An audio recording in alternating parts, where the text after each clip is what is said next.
तो आइए memorable film सौदागर के कुछ मेमोरेबल सीन्स, मेमोरेबल घटनाओं के बारे में बात की जाए।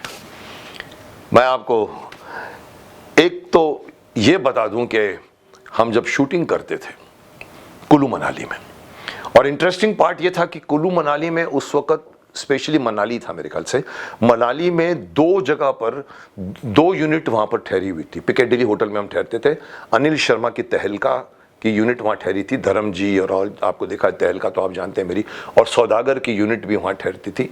और अब जब शूटिंग होनी शुरू होती थी तो फिर मैं यहाँ पर बर्फ़ गिर गई थी उस ज़माने में, तो अनिल शर्मा ने शूटिंग 8 दिन के लिए बंद कर दी। सुभाष घई के, अशोक घई जी इतने स्मार्ट थे कि वो लोग नीचे उतर के जाके उन्होंने आर्मी कैंप में शूट किया, और तो मैं इन दोनों की शूटिंग एक साथ वहाँ पर हुई। हमें याद है कि हम बैठे थे अपना पहाड़ी की वादियों में बैठते थे। अब मैं यहाँ बताना चाहूँगा यूसुफ भाई को खाने का कितना शौक था। हम बैठ के थे तो वहाँ से यूसुफ भाई और मैं आपस में बैठ के हम बातें करते रहते। जैसे पिछली बार भी मैंने कहा कि मुझे पूरी कहानी सुना दी थी उन्होंने अपने 19 रीटेक में, तो शॉट के बीच में कोई खोमचे वाला गुजरा होगा, बोला क्या है, ला के दिया, और बैठ के खाने का बहुत शौक था उनको। मैं देख सकता हूँ उनके फेस पे खाने के बारे में बोलने का जैसे शौक था। तो खाना शुरू करते तो सडनली मेरे को बोलते, देखो देख तो नहीं रही है ना। आई थिंक सायरा जी वहाँ आई हुई होंगी साथ में, तो बोला वो देख तो नहीं रही होंगी ना। मैंने कहा नहीं कोई नहीं देख रहा, आप खाइए खाइए। और वो जो खाते थे, जैसे हम पानी पूरी खाते हैं, गोलगप्पे खाते हैं, वैसे वो चिकन था, पता नहीं क्या था, सैंडविच कुछ ये और ये चीज़, इतने इंजॉय मर के खाते थे। ऐसे हमने शूटिंग की वहाँ पर बड़े बड़े। एक बार तो मतलब हमें याद है सडनली हवा चली और किसी को भी नहीं मालूम, बोलता है यहाँ ऐसी हवा चलती है, और हवा इतनी ज़ोर से चली कि हर चीज़ हिलने लगी। सब लोग उसके स्टैंड को पकड़ के खड़े हो गए, कोई उसको पकड़ के खड़ा हो गया। 3-4 मिनट तक वो हवा चलती है, और बाद में सब लोग अपने अपनी जगह में बैठ गए थे और बंद हुआ। मैंने कहा ये क्या है? मतलब साहब यहाँ पर कभी कभी ऐसा होता है, यहाँ का ये कुछ देवी है, कुल देवी है, पता नहीं, वो देवी कभी भड़कती है तो वो कुछ भी कर देती है ना। This was the place where we, ऊपर जाके हमने शूट किया था पहाड़ों के बीच में।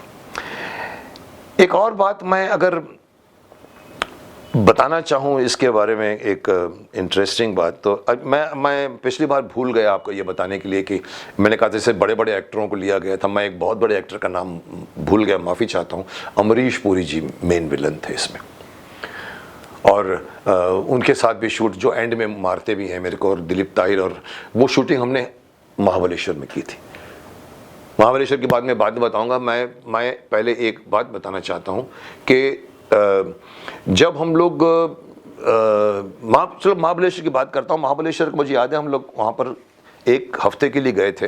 वहाँ पर वो सीक्वेंस था जहाँ दिलीप ताहिल को मैं बचाता हूँ और रस्सी पे एक बहुत छोटे से क्लिफ के ऊपर हम लोगों को बड़ी मुश्किल से पहुँचाया था फाइट मास्टर ने, और वहाँ पर पहुँच के फिर हम लोग लेट के कैसे बचाते हैं, और उसके बाद अल्टीमेटली दिलीप ताहिल को बचाते बचाते शायद मेरे को लगता अमरीश पुरी मुझे गोली मारते हैं, हम दोनों गिर जाते हैं।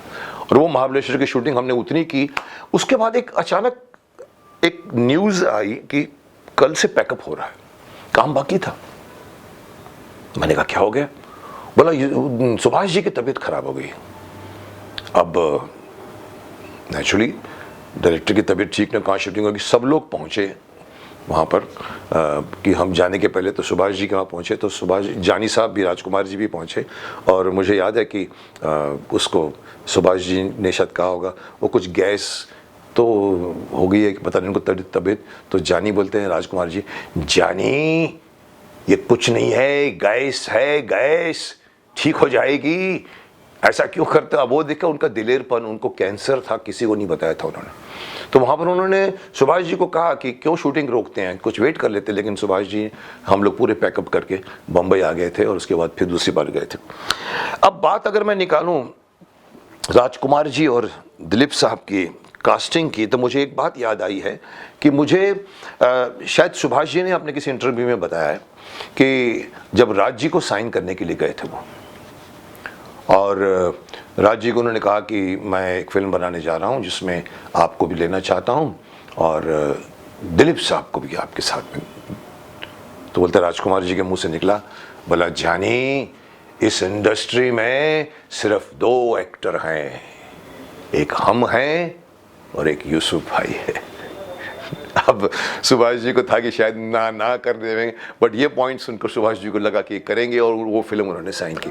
तो ये थे राज जी, जिसके बारे में सुभाष जी ने सोचा था कि शायद वो तकलीफ क्रिएट करेंगे, लेकिन उन्होंने जब बात कही कि दो ही एक्टर हैं और अल्टीमेटली उन दोनों ने किया, दोनों को मज़ा भी आया। मैं इसी पर मुझे अपनी खुद की राम कहानी याद आती है। जैसे कि मैंने कहा कि मैंने 3 फिल्में की थी राज जी के साथ, एक सौदागर, एक जवाब और एक बेताज बादशाह। अब मुझे याद है कि मुझे डायरेक्टर ने बताया, अजय कश्यप ने बोला, मैं राज जी के पास गया, राज जी को कहा मैंने कि राज जी एक फिल्म बना रहा हूँ, एक्चुअली पाकिस्तानी फिल्म पर बेस्ड थी, मोहम्मद अली रोड, मोहम्मद अली थे उसमें, उसका एक दोस्त होता है और वो एक रिच दोस्त और एक गरीब दोस्त, वो रिच दोस्त के पास अपनी लड़की छोड़ के जाता है, करिश्मा कपूर ने रोल किया। तो आप हैं और हमने मुकेश खन्ना को लिया है। अब देखिए सौदागर के बाद की बात है, राज जी के मुंह से निकला, जानी यूसुफ भाई को क्यों नहीं ले लेते। अब अजय कश्यप शायद कहाँ अफोर्ड करेगा, बोला नहीं वो सर, वो हमने वो मुकेश खन्ना को कास्ट कर दिया है उसमें, अमीर, वो अमीर दोस्त, वो गरीब दोस्त, वो रिच लगेगा, मतलब अमीर लगेगा मुकेश खन्ना। तो अजय ने कहा हाँ सर, वो काफ़ी फिल्में कर रहे हैं, वो लगते हैं। स्टार बना दिया है आपने मुकेश को। मेरे को ये बात जब सुनाई अजय कश्यप ने, मुझे बहुत हंसी आई, but that was Rajkumar, that was, and I really admire him. I mean I have found him so much confident.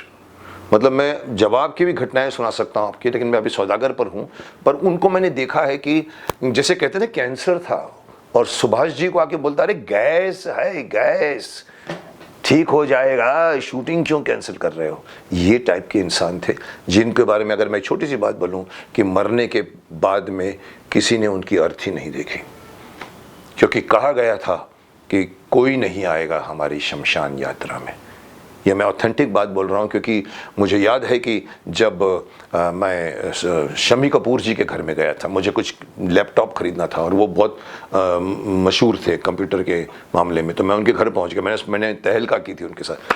तो जैसे ही मैं एंटर हुआ तो सुबह उनका शम्मी जी का एक छोटा सा एक क्यूबिकल होता है कांच का, तो मेरे को देख के बोलते डू यू नो राजीज नो मोर। मैंने क्या बात करते हो, अभी तो मैंने 4 दिन पहले उनके लड़के पुरू के साथ शूटिंग की थी, एक फिल्म सुभाष अपना प्रकाश मेहरा की फिल्म बन रही थी शायद हनुमान या कुछ समथिंग लाइक दैट। बोला नहीं, he is dead and nobody knows. मैंने कहा क्या मतलब, बोला I am getting calls from all the papers, I am getting call from Times of India, Indian Express, he is no more. अरे he was a star and nobody knew, and you know he has been cremated and nobody knows। अब मेरा दिमाग चला, मैंने कहा शम्मी जी, जहाँ तक मैं राज जी को जानता हूँ उन्होंने ही मना किया होगा कि किसी को मत बताना, और ये बात सच है, क्योंकि मैं 2 दिन के बाद फिर मैं गया उनके घर में पुरू के कॉन्डोलेंस करने के लिए। मुझे अंदर की बात बताई गई थी कि उन्होंने अपनी वाइफ को कह दिया था मेरी यात्रा पर कोई नहीं आएगा, उनको पता था कि शायद बचेंगे नहीं, और बोले तुम तो फिर भी समझदार हो, वो लड़के को बोल दो किसी को मत बुलाने। इस तरह से उनका क्रीमेशन हुआ और तब जाके लोगों को पता लगा दिस वाज अ मैन। आज तो हमारी शमशान यात्रा में कितने लोग आते हैं, ये स्टेटस सिंबल होता है, लोग तो इंडस्ट्री में लिखा जाता है कि वो मरा और 4 आदमी थे सिर्फ, और यहां पर राजकुमार जी वो कहते 1 आदमी भी नहीं चाहिए मुझे। दिस वाज अ मैन, उनको किसी ने विग के बगैर नहीं देखा आज तक। जब मैं बेताज बादशाह कर रहा था तो मेरे को याद है वो आते थे 2-2:30 बजे, मेकअप रूम में सो जाते थे, विग उतार के सो जाते थे, उनके मेकअप मैन भी नहीं होता था उस वक्त, और फिर मेकअप मैन तब आता था विग पहन के रेडी होते थे। He was mile apart from every other actor. मैं तारीफ करता हूँ उनकी, बिकॉज भले वो तंजियाँ डायलॉग्स मारते थे सबको, लेकिन एक स्वाभिमान, एक अपने आप पर एक कॉन्फिडेंस लेवल था। So this was the second incident कि जहाँ दिलीप साहब और राजकुमार की कास्टिंग कैसे हुई।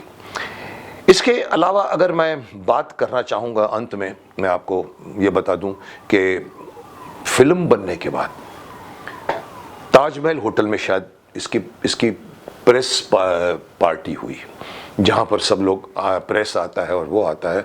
और मुझे याद है कि मैं था, मेरे साथ में रवि चोपड़ा जी थे, मेरे साथ में सुभाष जी थे और राहुल रवेल, एच.एस. रवेल जी के लड़के, बड़े डायरेक्टर थे।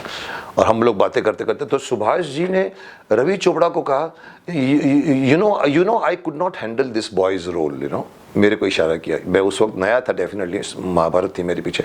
तो रवि चोपड़ा को कहा, you know I could not handle this boys role, you know how it is. तो रवि ने कहा, या आई नो, अंडरस्टैंड। मैं भी ऐसा खड़ा रहा। तो इधर से राहुल रवेल ने कहा, जो मुझे अच्छा लगा सुन के, बोला, Mukesh, I like you in the film.